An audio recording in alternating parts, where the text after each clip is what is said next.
John F. Kennedy was America's second youngest elected president. He oversaw one of the most crucial moments in the Cold War Cuban Missile Crisis and sought to affirm America's beliefs in basic human rights by calling for civil rights legislation and an attempt to reduce poverty. Kennedy was assassinated on November 22, 1963, a tragic death that shocked America and the world. Born on May 1917, John F.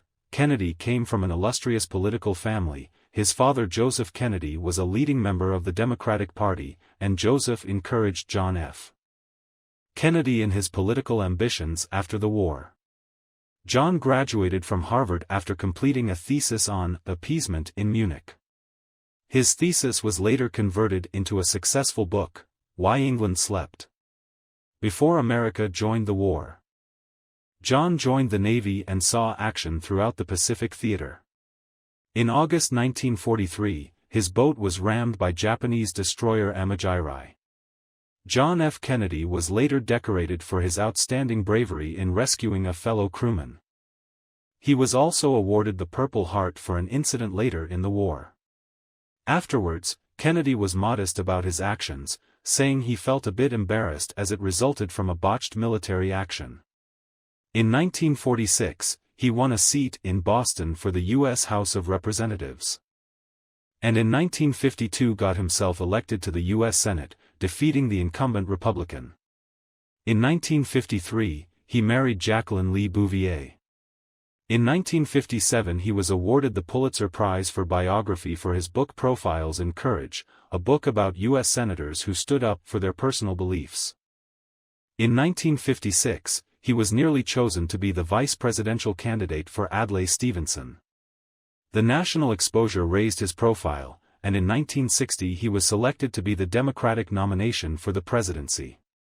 In 1960, in a very tight election, John F. Kennedy narrowly defeated the much-fancied Republican, Richard Nixon. It was a memorable election with many millions glued to the TV in the pre-election hustings. John F. Kennedy came across very well on TV and looked more relaxed and professional on camera.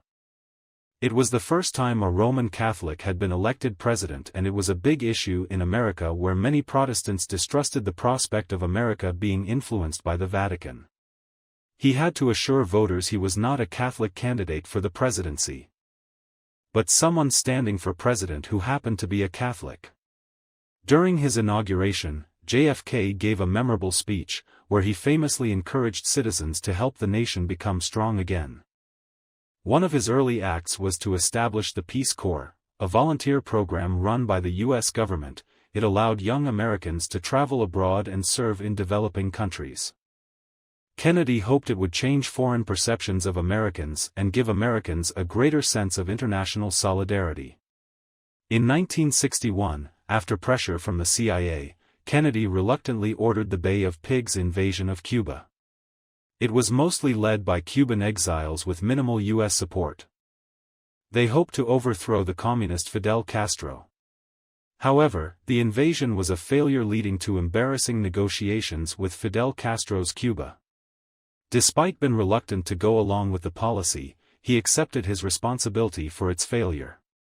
In 1962, figures in the U.S. Department of Defense and Joint Chief of Staff proposed Operation Northwoods, which involved the CIA planning false flag operations to stage attacks on U.S. targets and claim Cuba was responsible, to create an opportunity to start a war against Cuba.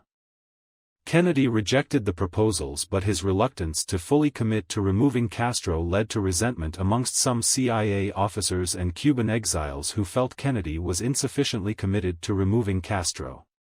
In 1962, the world came extraordinarily close to nuclear war during the Cuban Missile Crisis. The Soviet Union moved missiles to Cuba, which was seen as very provocative, despite the U.S. have nuclear weapons in NATO ally Turkey. Many in the American military were keen on a preemptive airstrike on the missile bases, but Kennedy chose a more cautious diplomatic approach.